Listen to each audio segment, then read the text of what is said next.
परिपूर्णता सभी की नियति। प्रश्नकर्ता कहता है, आत्म साक्षात्कार के साधनों के बारे में आपसे जब भी पूछा जाता है, आप सदैव मन के द्वारा मैं हूँ के भाव में अधिष्ठित होने पर बल देते हैं। इसमें कारणगत तत्व कहाँ पर है?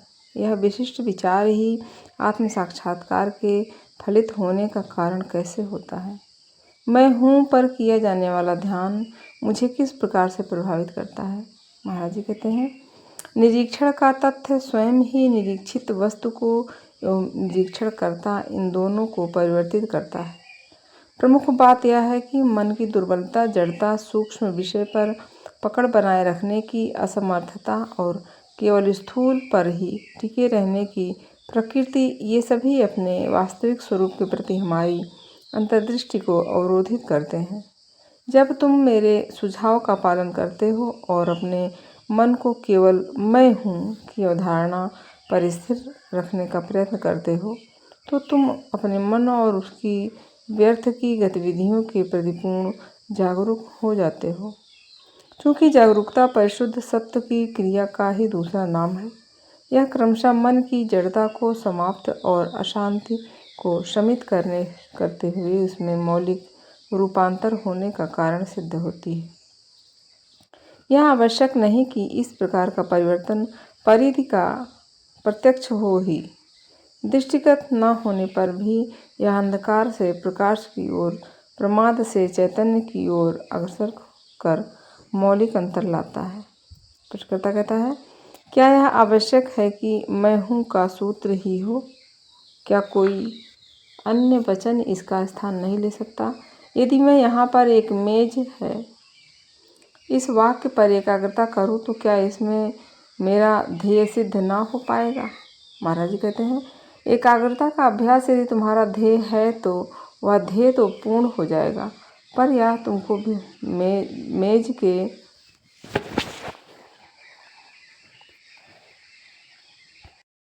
प्रश्नकर्ता कहता है, क्या यह आवश्यक है कि यह मैं हूँ का सूत्र ही हो? क्या कोई अन्य वचन इसका स्थान नहीं ले सकता? यदि मैं यहाँ पर एक मेज है, इस वाक्य पर एकाग्रता करूँ तो क्या इससे मेरा ध्येय सिद्ध ना हो पाएगा? महाराज जी कहते हैं, एकाग्रता का अभ्यास यदि तुम्हारा ध्येय है तो यह ध्येय तो पूर्ण हो जाएगा, पर यह तुमको मेज के विचार के परे नहीं ले जा पाएगा। और निश्चित ही तुम्हें मेजों या कुर्सियों में तो रुचि नहीं है। तुम तो अपने आप को जानना चाहते हो। इसके लिए अपने चित्त में उस एक मात्र संकेत को दृढ़ता से बनाए रखो जो कि तुम्हें पहले ही से प्राप्त है। तुम्हारे होने की निश्चय पूर्णता, इसके साथ जियो, इसे खेलो, इस पर चिंतन करो। तब तक इसकी गहरी खोजबीन करते रहो जब तक कि अज्ञान का आवरण नहीं टूट जाता और तुम वास्तविकता के जगत में प्रवेश नहीं कर लेते। प्रश्नकर्ता, क्या मैं हूँ पर की जाने वाली इस प्रकार की एकाग्रता और आवरण के टूटने में कोई कारणगत संबंध है? महाराज जी कहते हैं, अपने आप को पाने के लिए उत्कंठा का जागृत होना इसका संकेत है कि अब तुम में पात्रता आ रही है। यह प्रेरणा सदैव अपने अंतर ही से आती है। जब तक तुम्हारा नियत समय नहीं आता, तब तक ना तो आत्म जिज्ञासा की कामना ही तुम में उत्पन्न होगी और ना ही उस हेतु पूर्ण हृदय से प्रयास करने का सामर्थ्य ही तुम में उठेगा। प्रश्नकर्ता कहता, क्या इस कामना के जागृत होने और उसके पूर्ण होने के लिए गुरु कृपा ही उत्तरदायी नहीं होती? क्या गुरु मुख पर स्थित तेज ही वह चारा नहीं है जिसके आकर्षण में हम मछलियों से पकड़ लिए जाते हैं और इस प्रकार दुख रूपी दलदल से बाहर खींच लिए जाते हैं? महाराज जी, तुम्हारा अंतर स्थित गुरु ही तुम्हें बाह्य गुरु की ओर ले जाता है। वैसे ही जैसे एक माता अपने बच्चे को शिक्षक के पास ले जाती है, अपने गुरु पर श्रद्धा रखो और उसकी आज्ञा का पालन करो, क्योंकि वह तुम्हारे वास्तविक स्वरूप का संदेश दाता है।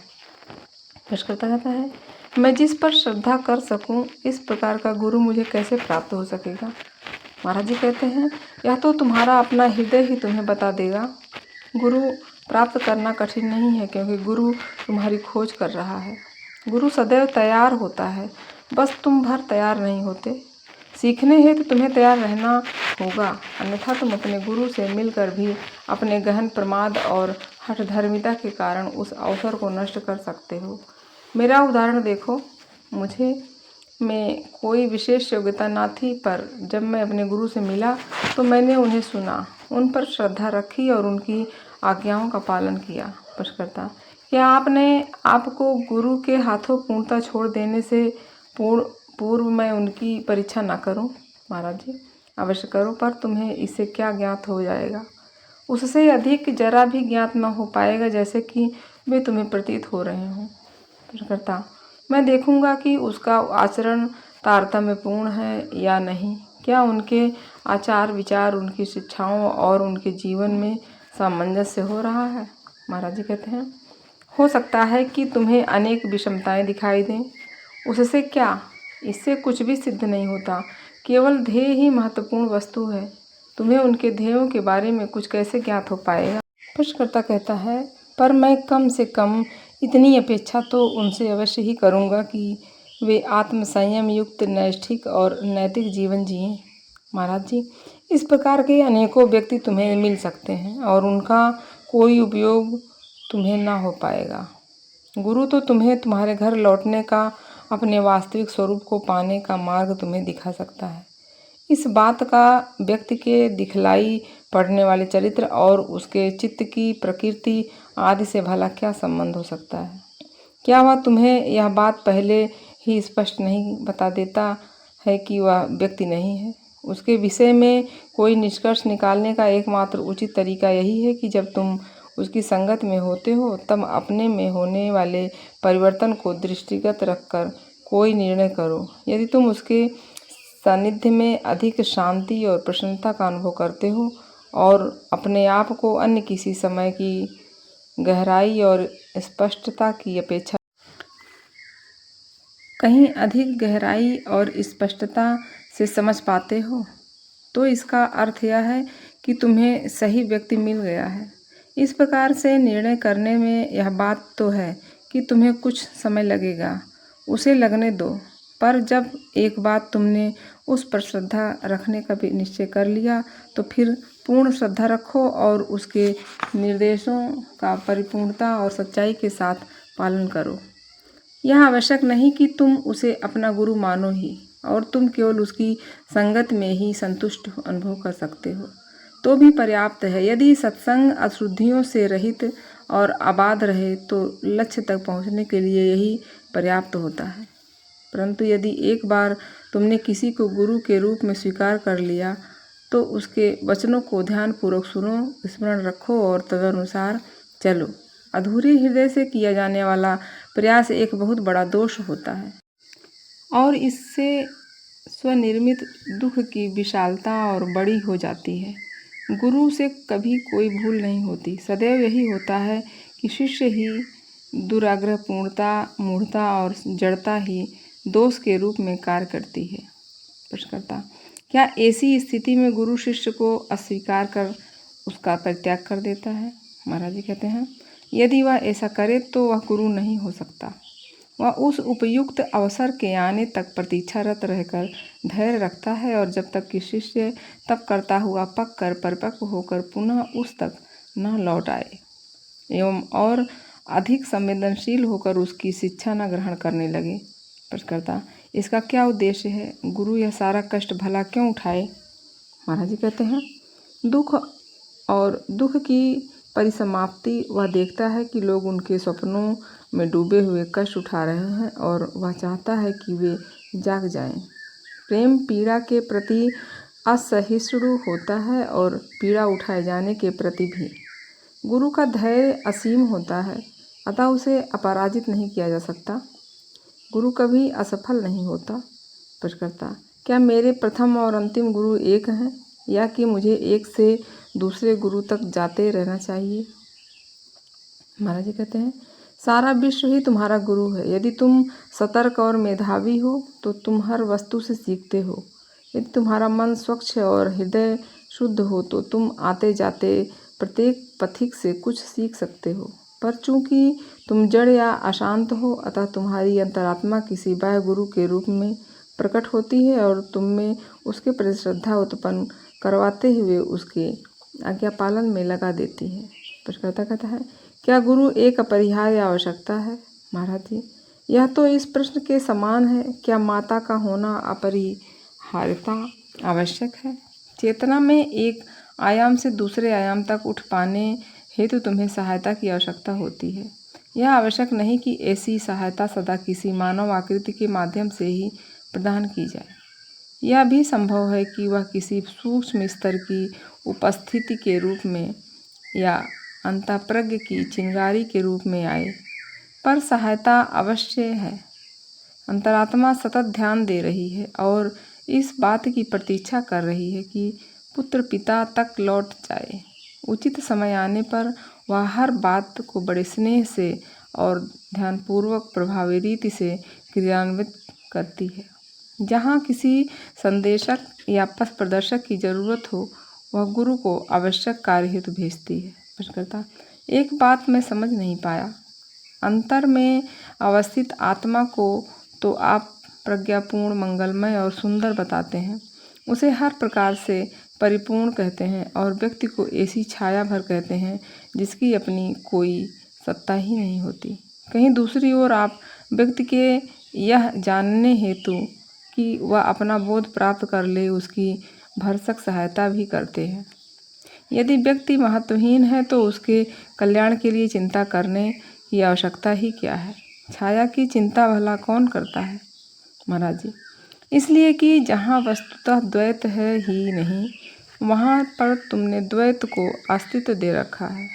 देह है, आत्मा है, उसके मध्य मन है जिसमें आत्मा मैं हूँ के रूप में प्रतिबिंबित हो रहा है। मन की अपूर्णताओं, इसकी अपरिपक्वता तथा अशांति, विवेक एवं अंतर्दृष्टि के अभाव आदि सब के कारण यह अपने आप को देह के रूप में स्वीकार कर लेता है, न कि आत्मा की तरह। अतएव केवल यही बात महत्व रखती है कि इस मन को शुद्ध कर लिया जाए जिससे कि वह आत्मा से अपने ऐक्य का बोध कर सके। जब मन आत्मा में निमज्जित हो जाता है तो देह समस्याएं उत्पन्न नहीं करती, वह वही बनी रहती है जो कि यह है, अर्थात प्रत्यभिज्ञा और कर्म का एक उपकरण, अपने भीतर की सर्जनात्मक अग्नि की एक अभिव्यक्ति और साधन। देह का आत्यंतिक मूल्य यही है कि यह उस वैश्विक देह के आविष्कार में सहायक होती है जो अपनी समष्टि की तरह से विश्व है। अभिव्यक्ति के स्तर पर भी जब तुम अपना बोध ग्रहण करने लगते हो तब तुम निरंतर यह आविष्कार करते चलते हो कि तुम सदैव ही उससे कुछ अधिक हो, जैसा कल्पना तुमने कर रखी है। प्रश्नकर्ता कहता है, क्या आत्म अन्वेषण की कहीं कोई समाप्ति नहीं? महाराज जी, चूँकि इसका प्रारंभ नहीं है अतएव यह कभी समाप्त भी नहीं होती, पर अपने गुरु की कृपा से मैंने यह प्रत्यक्ष कर लिया कि मैं ऐसी कोई वस्तु नहीं हूँ जिसे कि इंगित किया जाना संभव हो सके। न तो मैं कोई यह हूँ और न कोई वह। यह एक परम स्थिर तथ्य है। प्रश्नकर्ता, तब इस अनवरत और अंतर्रहित अन्वेषण में अपने आप को निरंतर नए आयामों में प्रविष्ट होने देने का क्या साधन है? महाराज जी कहते हैं, यह सब अभिव्यक्ति के स्तर पर होता है। जगत की संरचना की मौलिक विशेषता ही ऐसी है कि उच्चतर की प्राप्ति निम्नतर से मुक्त होने पर ही संभव हो पाती है। प्रश्नकर्ता, निम्नतर क्या है और उच्चतर क्या है? महाराज जी, इसे चैतन्य के संदर्भ में देखो। विस्तीर्ण और गहन चेतना उच्चतर वस्तु है। वह सब कुछ जो कि चेतना के स्थायित्व और विस्तार के लिए क्रियाशील और जीवित है, उच्चतर वस्तु है। संसार की यही एकमात्र सार्थकता और ध्येय है।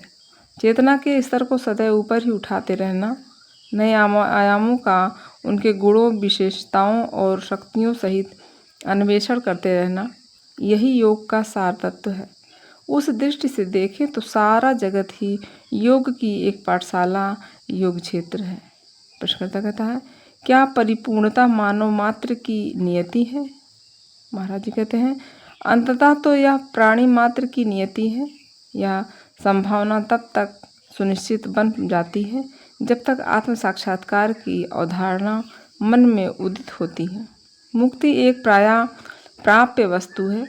इसे यदि कोई एक बार भी ठीक से सुन और समझ लेता है तो वह इसे भूलेगा नहीं, क्योंकि यह हमारे अंदर में अंकुरित होने वाला प्रथम संदेश है।